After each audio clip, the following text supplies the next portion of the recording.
Assalamualaikum warahmatullahi wabarakatuh.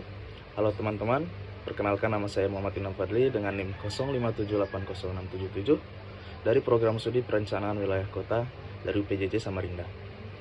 Di sini saya akan mempresentasikan tentang identifikasi guna lahan Kota Bandung, transformasi lahan dengan menggunakan metode Pica-Kuca. Pada presentasi ini ada 3 bab yang akan saya jelaskan.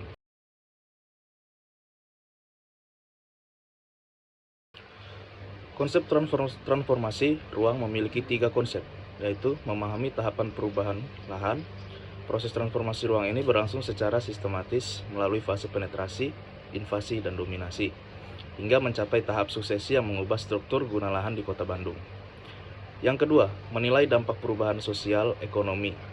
Pergeseran fungsi ruang memicu perubahan pola interaksi masyarakat, serta pergeseran aktivitas ekonomi yang secara langsung mempengaruhi karakteristik fungsional kawasan perkotaan yang sedang berkembang. Yang ketiga, menganalisis implikasi lingkungan dan tata ruang. Dinamika transformasi seringkali menyebabkan penurunan kualitas lingkungan, serta menciptakan ketidaksesuaian pemanfaatan lahan yang menyimpang dari rencana tata ruang awal yang telah ditetapkan. Masuk slide berikutnya, di sini ada pentingnya identifikasi guna lahan. Yang pertama, ada menentukan fungsi dominan kawasan. Identifikasi mendalam diperlukan untuk memetakan fungsi utama lahan saat ini, guna memastikan apakah penggunaan ruang masih sejalan dengan visi pengembangan wilayah di Kota Bandung. Yang kedua, mengidentifikasi variasi aktivitas perkotaan. Melalui survei komprehensif, pengembangan kebijakan dapat mengenali berbagai aktivitas yang berkembang di lapangan untuk memahami dinamika sistem penggunaan lahan dan karakteristik kegiatan yang ada. Yang ketiga, mendukung pengambilan keputusan. Perencanaan hasil identifikasi menjadi instrumen krusial dalam menilai kesesuaian pemanfaatan ruang, yang nantinya berfungsi sebagai landasan analisis dalam penyusun rencana tata ruang yang lebih akurat.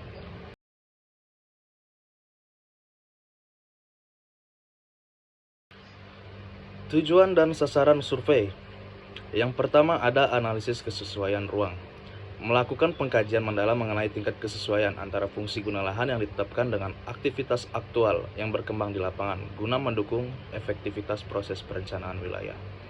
Yang kedua, identifikasi karakteristik lahan. Mengidentifikasi secara detail karakteristik unik dari setiap guna lahan serta variasi kegiatan yang muncul, guna memahami fungsi dominan yang terbentuk pada kawasan-kawasan tertentu di Kota Bandung. Yang ketiga, dasar pengambilan keputusan. Menghasilkan data akurat mengenai pemanfaatan ruang yang berfungsi sebagai landasan utama dalam penyusunan laporan hasil survei analisis lanjutan, hingga proses pengambilan kebijaksanaan tata ruang yang tepat. Di slide berikutnya, ada lingkup dan jenis guna lahan. Cakupan wilayah dan durasi studi penelitian dilaksanakan secara komprehensif di Kota Bandung yang terbagi ke dalam 6 wilayah pengembangan (WP), dengan periode waktu pelaksanaan selama 1 semester penuh guna mendapatkan data yang mendalam. Berikutnya, klasifikasi penggunaan lahan utama. Pengamatan difokuskan pada berbagai kategori penggunaan lahan meliputi kawasan perumahan, area komersial, zona industri, serta ruang terbuka hijau atau RTH untuk memetakan distribusi fungsi ruang secara akurat di lapangan. Identifikasi kawasan lindung dan campuran pendataan juga mencakup kawasan lindung dan penggunaan lahan campuran guna memahami kompleksitas interaksi antar fungsi yang seringkali mengalami transformasi akibat tekanan perkembangan aktivitas perkotaan yang dinamis. Analisis variasi dan karakteristik kegiatan. Fokus survei diarahkan pada identifikasi karakteristik serta variasi kegiatan yang berkembang di setiap guna lahan untuk menilai sejauh mana kesesuaian pemanfaatan ruang terhadap rencana tata ruang yang ada. Metodologi dan tahapan pelaksanaan. Pendekatan sistematis identifikasi lahan.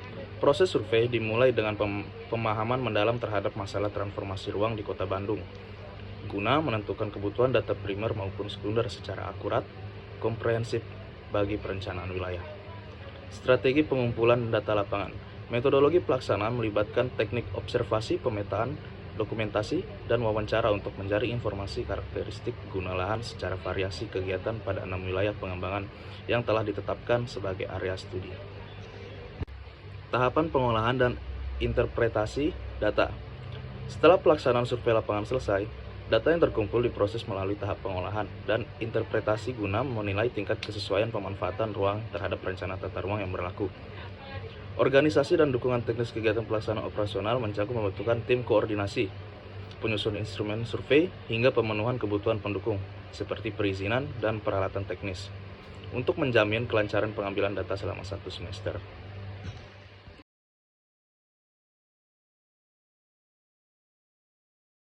Kebutuhan data pendukung. Pengumpulan data primer dan sekunder, melakukan observasi lapangan, dokumentasi, dan wawancara secara langsung guna mendapatkan data primer, serta mengumpulkan data sekunder berupa dokumen, RT/RW, peta penggunaan lahan, dan data statistik wilayah. Persyaratan administrasi dan perizinan, menyiapkan seluruh aspek legalitas dan perizinan yang diperlukan untuk memasuki wilayah studi guna memastikan proses pengambilan data di lapangan berjalan lancar dan sesuai prosedur formal. Alokasi anggaran dan manajemen tim, menyusun anggaran biaya operasional yang efisien serta mengorganisir tim melalui pembagian tugas dan koordinasi yang jelas untuk mendukung kelancaran pelaksanaan survei selama 1 semester. Penyediaan peralatan dan instrumen survei, menyiapkan perangkat teknis dan instrumen pendukung survei guna menjamin akurasi data yang dikumpulkan terkait karakteristik perumahan, kawasan komersial industri, hingga ruang terbuka hijau di Kota Bandung. Masuk ke analisis data dan hasil yang diharapkan. Yang pertama, identifikasi pola tata guna lahan.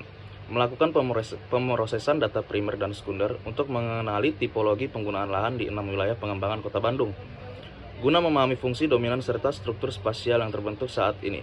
Yang kedua, klasifikasi variasi kegiatan perkotaan.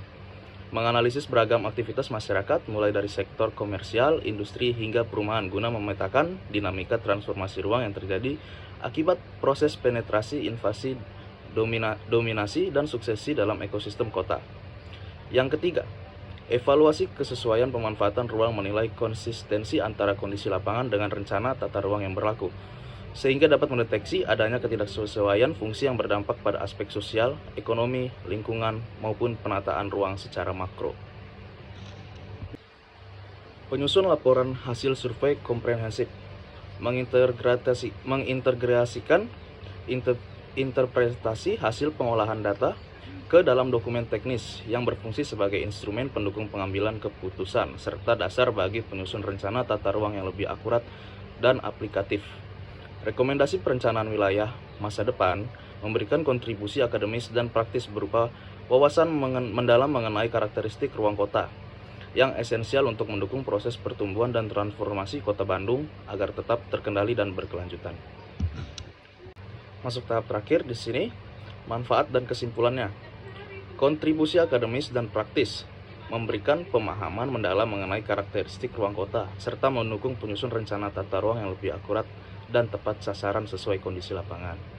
Instrumen pengambilan keputusan, menyediakan data komprehensif bagi pemerintah dalam merumuskan kebijakan pembangunan dan menilai kesesuaian pemanfaatan ruang guna meminimalisir penyimpangan fungsi lahan di masa depan. Dasar perencanaan berkelanjutan, hasil survei berfungsi sebagai fondasi vital bagi analisis lanjutan dalam mengelola transformasi ruang yang dinamis, memastikan pertumbuhan kota tetap terarah dan terorganisir dengan baik.